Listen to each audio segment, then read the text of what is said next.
Welcome back to Squawk Box this morning. A number of companies going public in 2019 with hybrid definitions of and high valuations in the private markets. Peloton, Uber, let's go through the list. Lyft, all down. You can look at that screen right there. They're down double digits since going public. Meanwhile, Slack, which is software specific, down only 4% since its direct listing.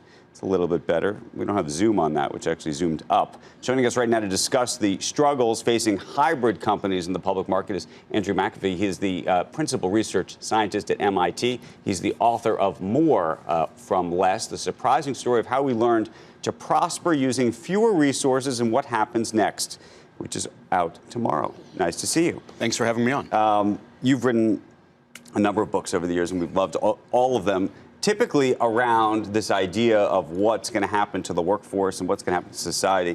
This is a little bit different, I think, because it really relates to software versus everything else. Versus everything else, right. Right.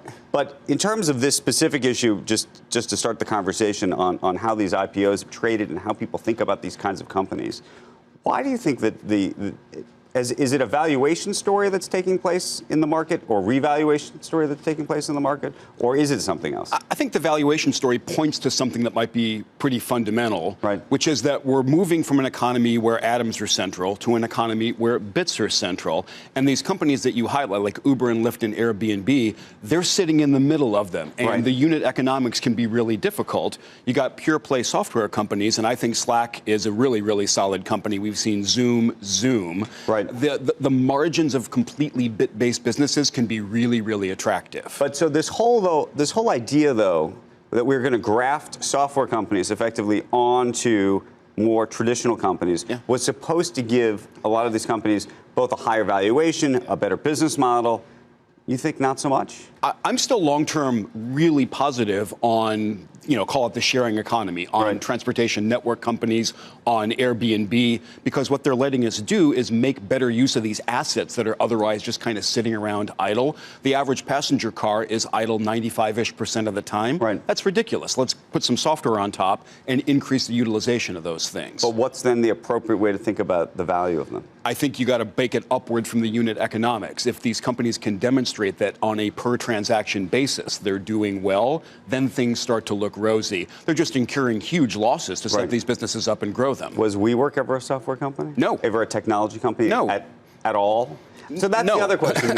When you have technology, at what point is it a hybrid company? Look, I'm a huge fan of Netflix. I mean, CNBC, we use computers. That's right. But really, it's a media company. You're a media company, right? And I'm a customer of both Netflix and Peloton. Right. I wouldn't call either of those technology companies anymore. Of course, they use technology, but it's just kind of in the background for their streaming, and in Peloton's case, a hardware business, a really good piece of hardware. So what's that line? I mean, why is WeWork different from a WeWork if a WeWork is using...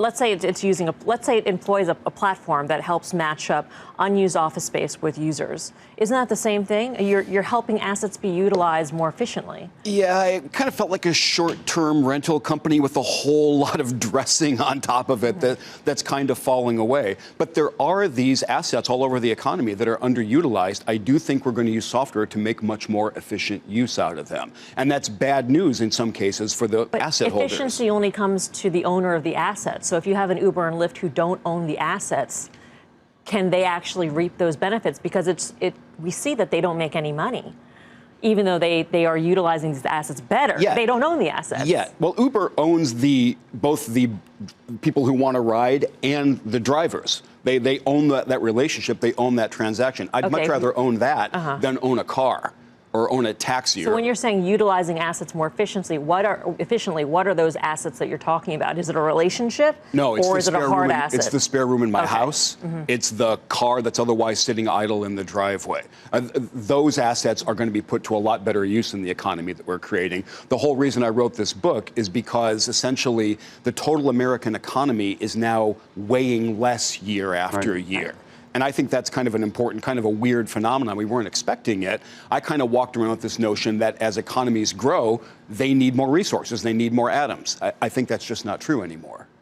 You know, I don't know if you can see the screen over here. Where does Beyond Meat? That's not a tech company, but it is trying to utilize atoms in a different way. In a very different way, with a whole lot of technology, right? So is it implausible that we're going to look backward by the end of our lives and find it weird and barbaric that we used to get our protein by slaughtering animals? I don't know, but it's not crazy talk anymore. You mean look back on like 4 billion years of doing it that way? Oh, okay. Yeah. You know, for most of our history, we sat there and domesticated animals and didn't go on fossil fuels, and now we do. I was thinking about feeding my dogs plant-based stuff, and I think most dogs probably can use meat as far as what nutrients are there in terms of carnivores because of evolution and years of that. I don't know whether we're the same. We're not dogs. We've moved beyond that, but I'm not necessarily convinced. I mean, the whole hunter-gatherer background that we have, I'm not sure that that's progress to go to eating a bunch of. I'm not. In fact, there's been some studies recently that maybe vegan lifestyles are not. Hold on, I'm not talking about veganism. Okay, whatever. There are other ways to get proteins than killing animals. Okay, before we go, I just have one final question that's completely unrelated to all this. Every time you come on historically, we have talked about the workforce in America. Yeah. And whether it's about to get upended completely by technology.